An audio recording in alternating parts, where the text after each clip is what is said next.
All right, you just got done with a great day on the lake, and lucky for you, you're at a landing with an Aqua weed stick landing station. Pull up in front of the landing station, make sure your car's in park, and if it's a landing that's big enough, try to have enough room for others to go around you. Pull out the retractable reels cable. It is coated steel cable, so it's not going to scratch your boat.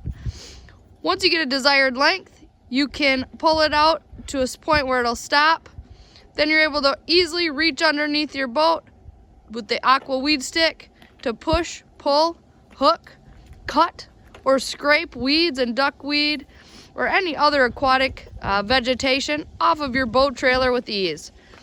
Make sure that you examine around your whole boat, trying to get all the weeds and aquatic vegetation removed before you leave the landing.